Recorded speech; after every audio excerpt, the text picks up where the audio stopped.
Olá a todos. Nós hoje trouxemos do livro Os Mensageiros, que é o livro que tem a psicografia de Chico Xavier e ditado pelo espírito de André Luiz.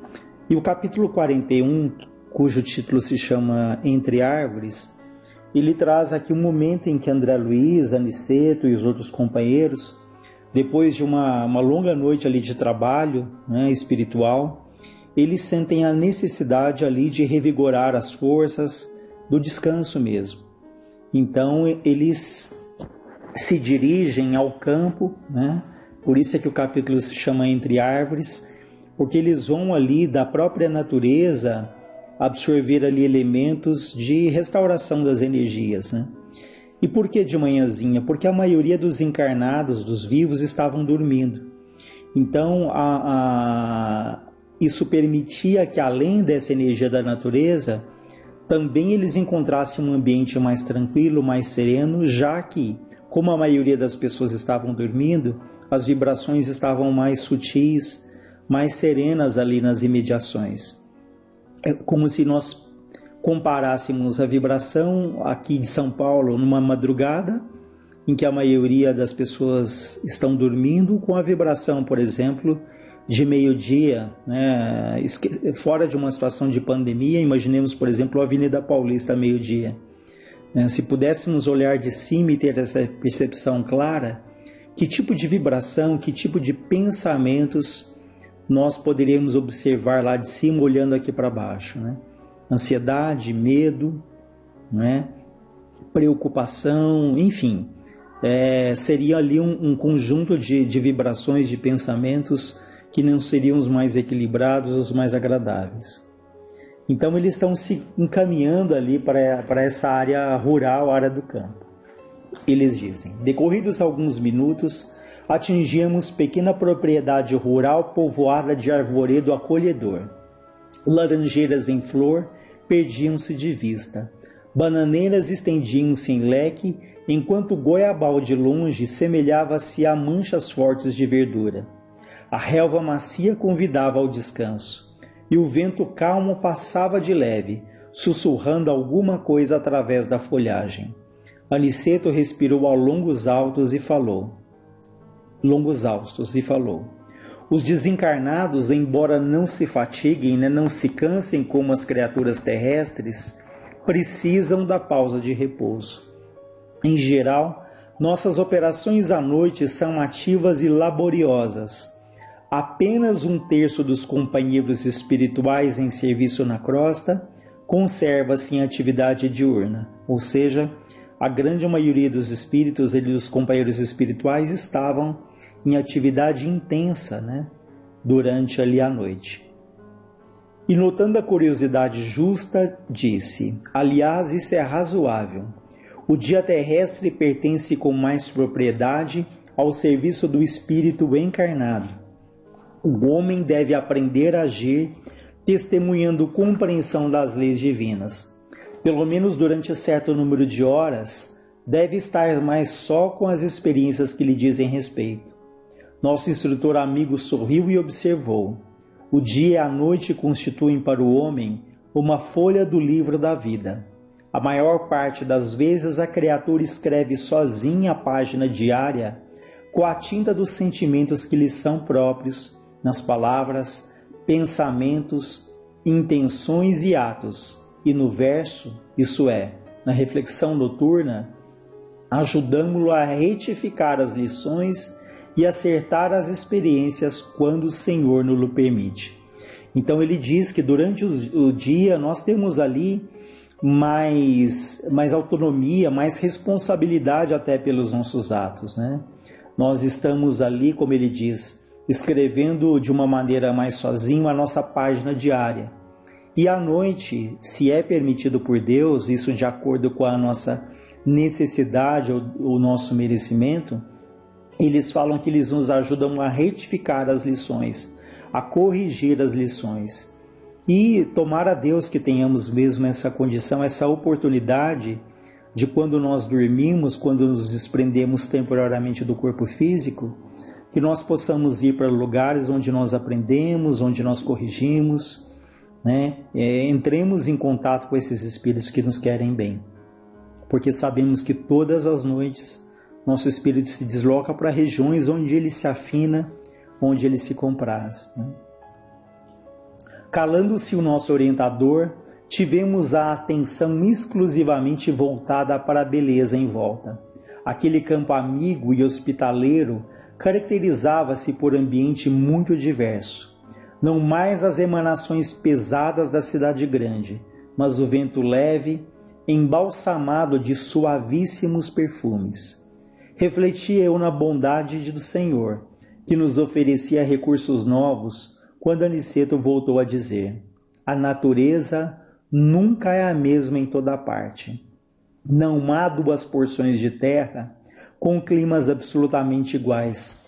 Cada colina, cada vale possui expressões climáticas diferentes. É forçoso reconhecer, porém, que o campo, em qualquer condição no ciclo dos encarnados, é o reservatório mais abundante e vigoroso de princípios vitais. Então vejam o que ele diz: o campo, em qualquer condição no círculo aqui na Terra, é o reservatório mais abundante e vigoroso de princípios vitais. Por isso é que eles escolhem ali naquele momento o campo para se recuperarem, para renovarem ali as próprias forças, porque o campo, né, ali a natureza, ela é rica em elementos que nos são úteis na restauração do próprio equilíbrio. Então não é por acaso que nós nos sentimos muito bem quando estamos ali em contato com a natureza, absorvendo ali o perfume das flores, né? Enfim, ou quem ali está em frente ao mar. São situações que nos trazem uma paz, um equilíbrio, né? O revigorar ali das nossas forças, justamente pelo contato com essas emanações da natureza, ou também do próprio Sol. Nós sabemos que o Sol tem uma importância altamente relevante, né, no equilíbrio da Terra, no nosso equilíbrio físico, espiritual, até na medida em que ele ajuda ali a sanear o ambiente, né, a dispersar vibrações difíceis, deletérias que nós emitimos como seres humanos ali ao longo do dia. Então, o sol, as plantas, a natureza de uma maneira geral tem um papel fundamental no nosso equilíbrio.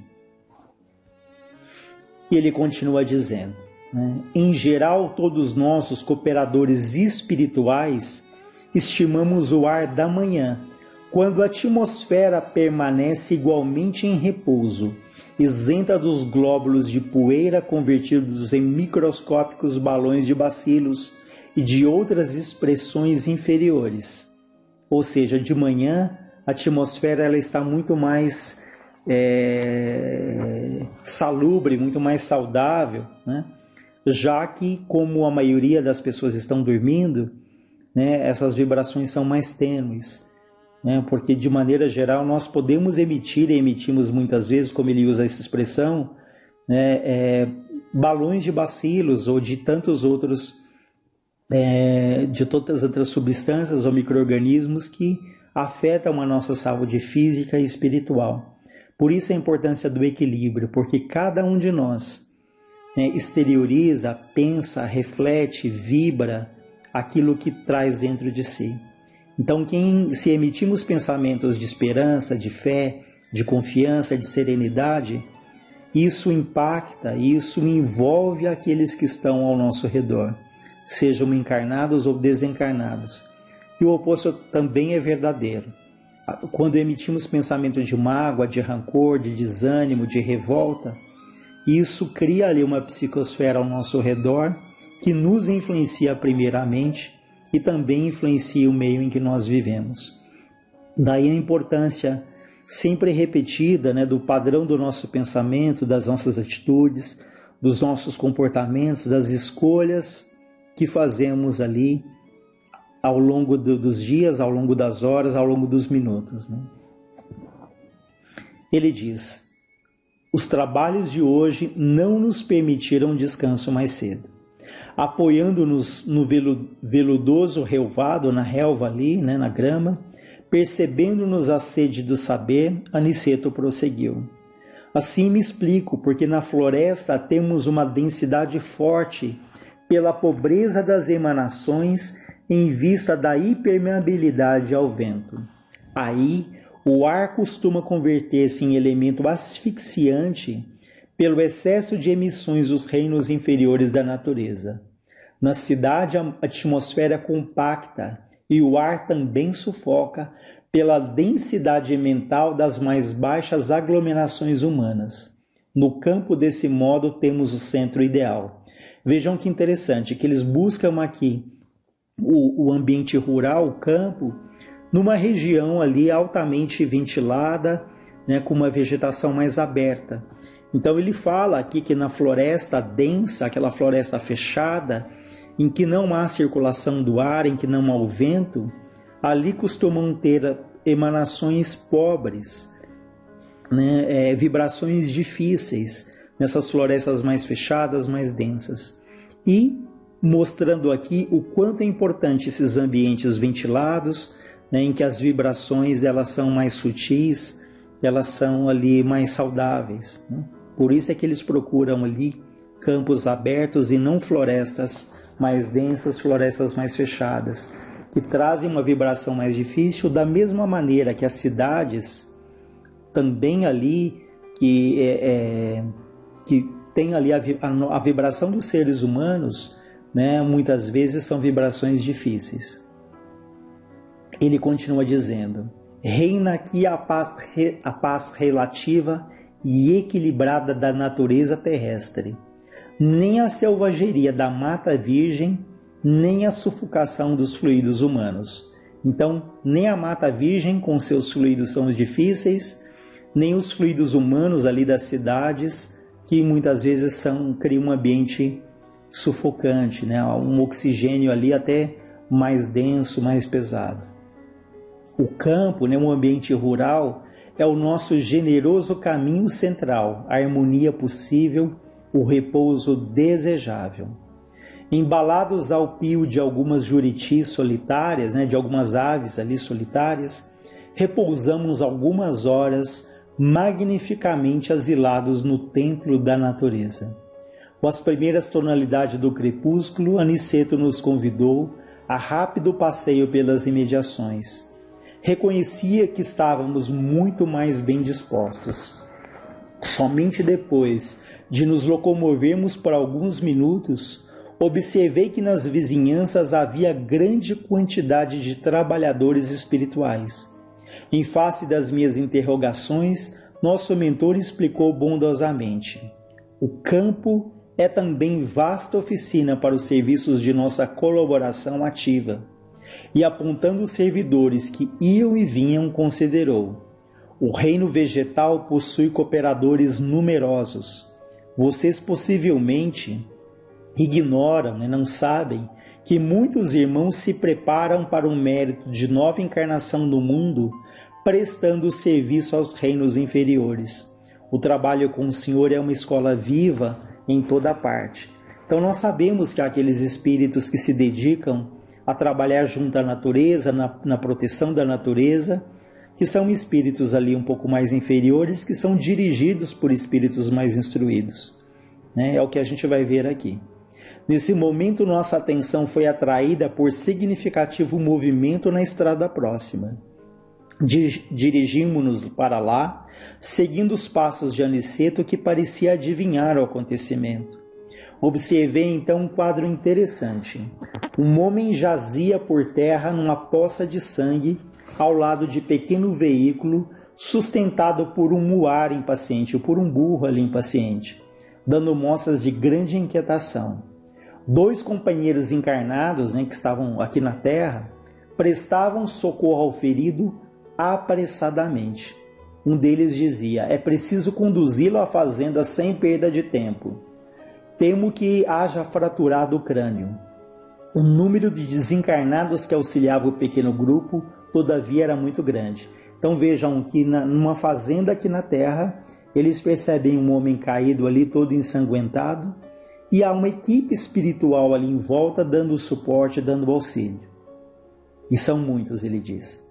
Um amigo espiritual que me pareceu chefe daquela aglomeração recebeu Aniceto e a nós com a deferência e simpatia e explicou rapidamente a ocorrência. O carroceiro havia recebido uma patada de um burro e era necessário socorrer o ferido. Serenada a situação, acalmado ali aquela situação, viu o referido superior hierárquico chamar um guarda do caminho perguntando, Glicério, que era o guarda ali que cuidava daquela região, como permitiu semelhante acontecimento? Esse trecho da estrada está sob sua responsabilidade direta. Vejam que interessante. O coordenador ali daquele grupo, dos espiritual, chama ali uma pessoa que era responsável por aquele trecho da estrada.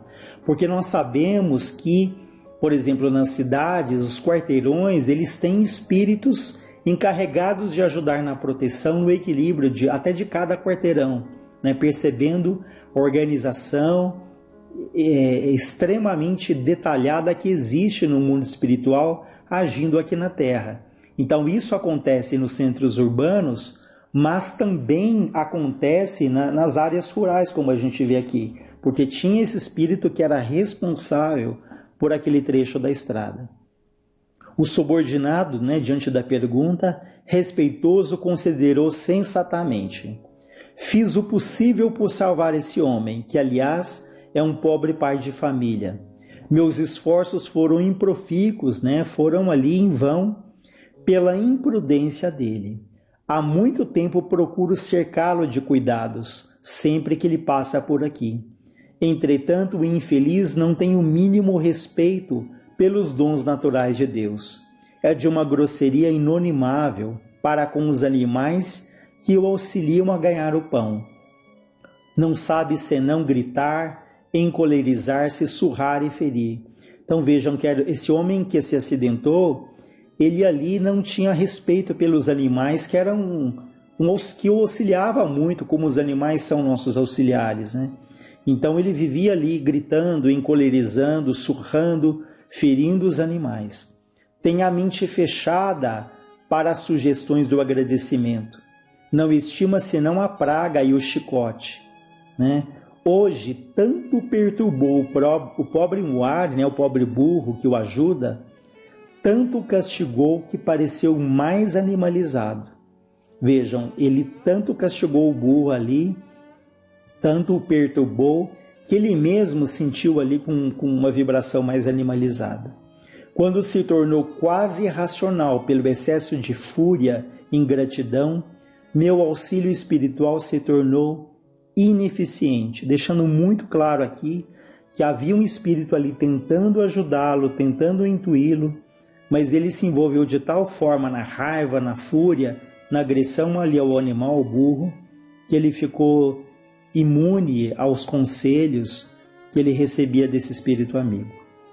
Atormentado pelas descargas de cólera do condutor, o burro humilde o atacou com a pata. Que fazer?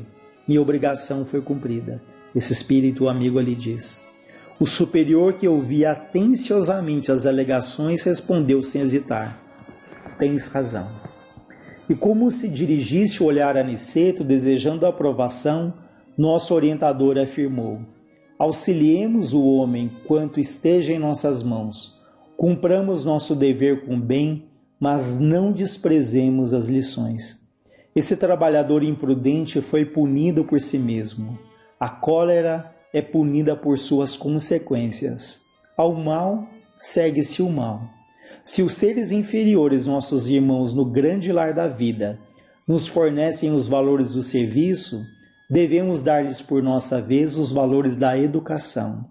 Ora, ninguém pode educar odiando, nem edificar algo de útil com a fúria e a brutalidade. Indicando o grupo que conduzira o ferido a uma casa próxima, concluiu imperturbável: como homem comum, nosso pobre amigo, aquele que se acidentou ali, sofrerá muitos dias chumbado ao leito, ficará muitos dias preso ali à cama.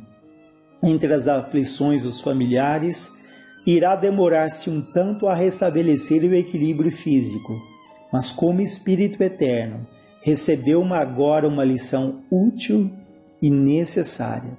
Então, esses muitos dias que ele permaneceria ali preso ali à cama, pela impossibilidade de movimentação física, da recuperação imediata, seria de grande importância para a reflexão, né, como diz aqui.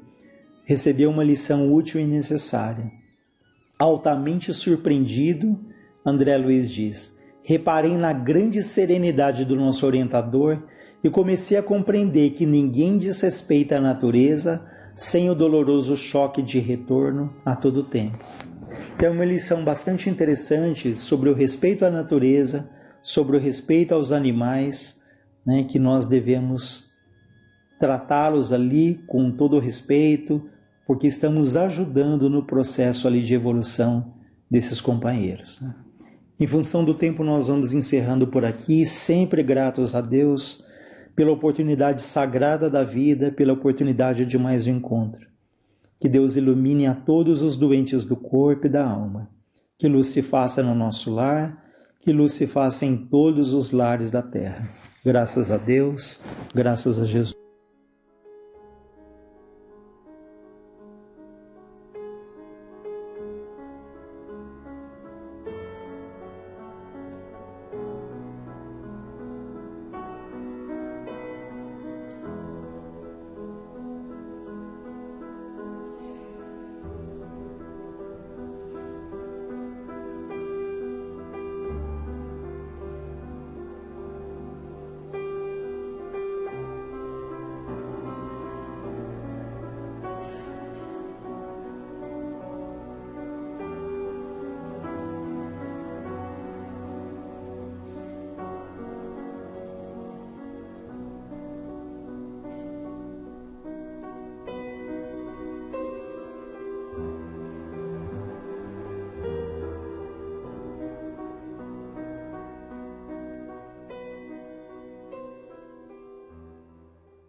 Boa noite a todos.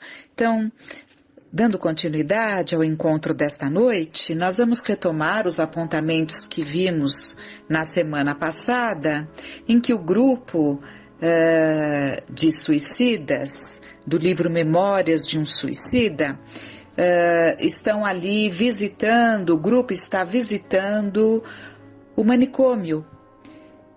E está sendo de grande aprendizado essa nova experiência, essa outra experiência que é apresentada a eles, que já se encontravam em condições de aprendizado. E nós já vimos na semana passada as colocações desse diretor do manicômio.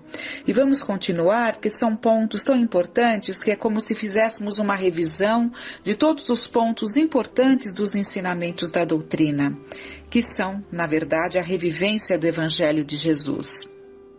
Porque Jesus nos trouxe tudo, né? Então, acautela-te por isso mesmo, ó homem, sendo tu por direitos de filiação, fadado à glória divina no seio da eternidade, não poderás fugir aos serviços da evolução que é imprescindível faças. Dos movimentos de ascensão próprios da tua natureza, a fim de atingires a órbita de que descendes. E neste longo trajeto, que te será indispensável, quantas vezes infringires os dispositivos que determinam a harmoniosa escala da tua elevação, tantas sofrerás os efeitos da dissonância que criastes contrariando a lei a que está sujeito como criatura de um ser perfeito. Então são colocações importantíssimas nos mostrando que não há caminho de fuga. Ninguém poderá fugir de si mesmo, ninguém poderá fugir a essa caminhada evolutiva que nos leva a uma ascensão ao Pai Criador. Todos nós, independentemente, estaremos sempre sujeitos a esta caminhada, porque é uma fatalidade em nossas vidas como espíritos eternos, espíritos imortais que somos, melhor dizendo, imortais, porque eterno só Deus, né? Somos, então, espíritos imortais que somos. A fatalidade é a perfectibilidade, ninguém fugirá a isso. Então, por mais angustiante que sejam as situações que porventura se esteja passando, os dramas íntimos, por mais difícil que esteja, é buscar a Deus, buscar a Jesus e superar com muita força as situações que se apresentam, para que não incidamos em descaminhos que não nos levarão a nenhuma situação melhor, porque estaremos, apesar de tudo, vivos, como sempre, vivos. Então, cuida de ti enquanto é tempo, enquanto estás a caminho do trajeto normal, que te solicita apenas realizações benemerentes. Que colocação maravilhosa! Nós temos que nos cuidar enquanto estamos tendo uma vida dentro de uma normalidade, antes que determinadas atitudes, determinados desequilíbrios não nos tracem caminhos muito mais dolorosos. Não vá a dor visitar-te, obrigando-te a estágios penosos por negligência tua no cumprimento do dever, forçando-te a lixiviar a consciência com reparações inapeláveis a par daquelas realizações. Aprende com teu Pai Altíssimo, que tão bem te prendeu para a glória do seu reino. Aprende com teu Pai Altíssimo, que tão bem te prendou para a glória do seu reino, o amor e o respeito ao bem, base inconfundível em que te deverás apoiar para atingires a magnífica vitória que és convidado a concretizar em honra de ti mesmo, felicidade que por lei é apanágio do teu espírito imortal. Trata, pois, de modelar teu caráter, abrilhantando de virtudes esta alma que deverá refletir em algum dia da eternidade a imagem e semelhança do seu caráter. Então, trata, portanto, de aprimorar o caráter. Esse deve ser o nosso empenho em qualquer situação que estejamos. Para a consecução de tão glorioso alvo, foi-te concedido pelo céu magnânimo o modelo ideal, um instrutor insuperável, capaz de guiar-te à culminância do destino que te é reservado. Jesus de Nazaré, o Cristo de Deus. Ama-o, segue-o, imita-o e alcançarás o reino do Pai Altíssimo. Então, o modelo ideal está lá no Livro dos Espíritos, né? Que Jesus é o nosso modelo. Então, é preciso que esses ensinamentos façam sentido para nós. Eu acho que essa é a questão. Essa busca desse aprendizado é para nos levar a atitudes coerentes, atitudes equilibradas, que nos levem ao respeito, né? Ao entendimento, à piedade, à paciência, a todas as virtudes necessárias. A todas as virtudes, estamos muito longe das virtudes, mas a todos os ensaios de virtudes que nos ajudarão a lidarmos melhor com as situações que a vida nos traz. Mas para isso é preciso que fique muito claro para nós que o caminho é Jesus. Somos tão alertados sobre isso? Os filhos do infortúnio, de preferência, aqueles cujas almas abatidas pelas supremas desilusões do mundo tiveram os corações revivecidos ao influxo das verdades celestes que seus ensinamentos preciosos deixam entrever, os bondosos idealistas de almas sensíveis e humildes, enamoradas do bem e do belo, os cérebros pensadores, não contaminados de indigestas teorias, filhas de falíveis opiniões pessoais, e cujos surtos mentais ultrapassaram as barreiras terrestres na ânsia incontida e generosa de se afinarem com as harmoniosas vibrações que se irradiam do perfeito. Os grandes e poderosos, porém, os mandatários endeusados pelas boas situações terrenas, cuja bolsa bem provida e mesa lauta desafiam preocupações, o caudal imenso que só em si mesmo crê e só a si mesmo adora, porque todos os caprichos poderá comprar, todas as paixões conseguirá regaladamente saciar, refocilando no engodo das ruins alegrias que enganam os sentidos enquanto envenenam a alma. Esses preferem nada disso entender, voltando as costas a tudo quanto tenderia a deter-lhes a marcha para o precipício, até que, com efeito, lá se despenham. Não obstante os reiterados avisos esparsos desde milênios pelo mundo todo, lá se enredam, reduzindo-se a este deplorável estado. Quereis verificar? E eles vão continuar andando pelo manicômio, e é importante que nós tenhamos em mente que nós temos uma destinação como espíritos que somos. E a encarnação é a bendita oportunidade de palmilharmos esse caminho da nossa ascensão. E tendo em mente que nós não viemos para nos rastejarmos como vermes, e sim para alçarmos voos mais altos. Daí a necessidade dessa sutileza de buscarmos, melhorando o nosso padrão vibratório, apurando o nosso gosto, trabalhando a nossa sensibilidade, que nos tornará mais afáveis, mais dóceis, mais compreensivos. E eles então vão caminhar. Disse, e adiantando-se, encaminhou-se para um varandim que deitava vistas para extenso pátio, espécie de claustro pitoresco onde arbustos graciosos dispunham agradavelmente a paisagem ilimitada. Alguns bancos artísticos enfeitavam as pequenas alamedas onde vultos tristes e impressionantes de entidades sofredoras que, como nós, haviam sido homens, sentavam-se para em silêncio descansar. Irmão João convidou-nos a debruçar sobre o varandim que se elevava a cerca de 1 metro acima do nível do pátio e continuou.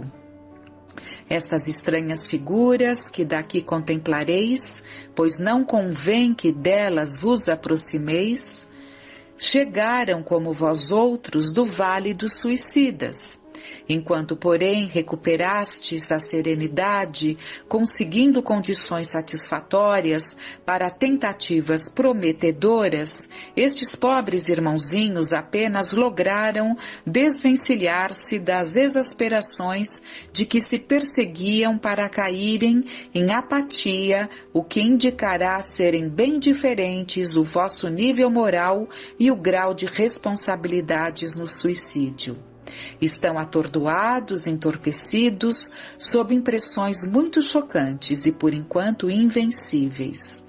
Não podem raciocinar como seria de desejar em um espírito desencarnado. Não conseguem refletir com a plenitude do senso e apenas compreendem o que em derredor se passa, como se do fundo de um sarcófago entrevissem a realidade. Triste condição desses espíritos que se encontravam no manicômio em condições muitíssimo mais dolorosas que a desses outros que, passado aquele tempo de grandes sofrimentos e dores, mas conseguiram reequilibrar-se a ponto de estarem buscando aprendizado. Esses outros, como é dito aqui, não conseguem refletir com a plenitude do senso. Então, isso é um grande alerta para nós, né? Para que nós cuidemos da nossa casa mental, para que a gente não seja surpreendido do lado de lá em estados dolorosos de alienação, de loucura, de falta de percepção, de entendimento. Mas para tudo isso é preciso que saibamos viver aqui. Aqui nós já estamos definindo os nossos futuros passos, as nossas futuras colheitas. Então vamos lá. Os empuxões dramáticos que o surpreenderam nas procelas das próprias inconsequências e a truculência dos males de que desde muito se circundaram, elevaram-se à extensão tal qual lhes adormentou a vivacidade própria do espírito, do ser consciente que se originou de um impulso divino. Aqui, na desoladora estreiteza desse pátio, que a misericórdia sempiterna do Senhor de todas as coisas permitiu fosse dotado de conforto e expressões agradáveis, encontram-se em grande penúria moral muitas entidades que foram homens ilustres na terra, aos quais admiradores solícitos teceram necrológios eloquentes em páginas de jornais importantes e em memória de quem exéquias pomposas se celebraram, que tudo possuíram do que de melhor existe sobre a terra, mas que, infelizmente, se esqueceram de que nem tudo no universo ilimitado se resume em prazeres, infaustos, nem sempre as elevadas posições sociais ou as riquezas materiais serão garantias para aqueles que as associou aos erros, nem sempre a prática de abominações ou as inconsequências da imoralidade, assim como as odiosas atitudes do egoísmo, ficarão impunes. Abandonados seus dispensadores na descida irreparável para as trevas. Então, por mais que nos pareça que ficará impune, nem sempre chegará sim o momento. Olha, abandonados seus dispensadores na descida irreparável para as trevas. É o caminho que se vai palmilhando. É dentro do nosso processo de escolha, mas vejam em cada colocação quantos ensinamentos. Encontram-se aqui orgulhosos e sensuais que julgaram poder dispor levianamente dos próprios corpos carnais, entregando-se à dissolução dos costumes, saciando os sentidos com 1000 gozos funestos, deletérios, sabendo, no entanto, que prejudicavam a saúde e se levariam ao túmulo antes da época oportuna prevista nos códigos da criação, porque disso mesmo lhes preveniam os facultativos a quem recorriam quando os excessos de toda ordem traíam indisposições orgânicas em suas armaduras carnais, caso não se detivessem a tempo, corrigindo os distúrbios com a prática da temperança. Vejam aqui uma situação que comentamos constantemente, que o suicídio não se dá a A abreviação da vida não se dá apenas com aquele que comete o suicídio de uma forma propriamente dita, né? Tomando ali alguma atitude, pondo um final ao seu corpo carnal. Existem esses outros tantos suicídios que são consequências da falta de temperança. E as consequências também são muito funestas. Todos estes sabiam-no também. No entanto, continuavam praticando o crime contra si mesmos. Sentiam os efeitos depressores que o vício nefando produzia em suas contexturas físicas,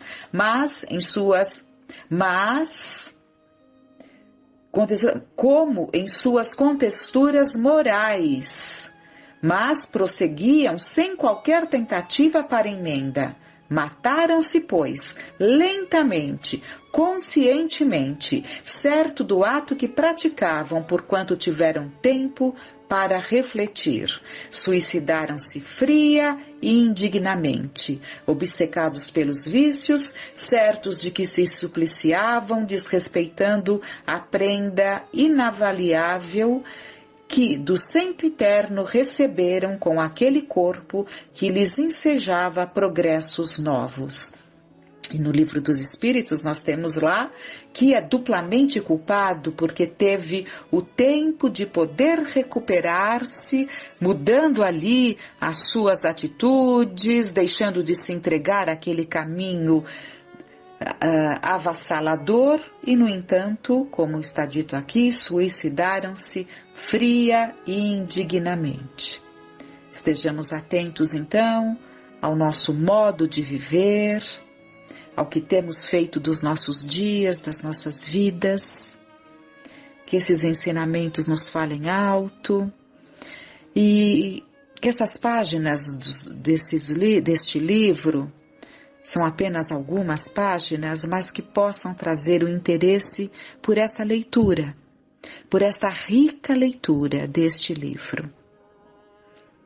Muito rica. E que todos deveriam buscar, porque traz muito aprendizado, muito aprendizado. Não há como lê-lo sem que se reflita muito sobre tudo que temos feito de nossas vidas, sobre os cuidados que temos que ter com com a nossa conduta, com os nossos pensamentos, afastando todo e qualquer pensamento angustiante, de fuga, porque começa de uma forma sutil e diante de uma situação mais dolorida, mais dolorosa, no nosso dia a dia, que surge, que para nós cresce muito, podemos permitir que se agasalhe em nós esse desejo, que vai tomando forma, vai ganhando campo. E lembrando aquele caso que já estudamos, não sei em qual grupo, que a moça tanto agasalhou essa ideia do suicídio, ela alimentou, e quando ela foi levada ali a tomar aquele veneno que ela mesma prepara, ela sente uma vontade de não tomar, mas ela não conseguiu. Ela não conseguiu porque ela já estava muito ligada àqueles obsessores que a vinham hipnotizando, e ela acaba tomando, sorvendo o veneno, não desejando. Então, muito cuidado com os nossos pensamentos. Permita, meu Pai, que nesses momentos finais estendamos a nossa prece carinhosa, a nossa vibração a todos que se sentem desamparados, angustiados. Permita, meu Pai, que a fé, a confiança, a esperança preencham os nossos corações. Tenhamos uma noite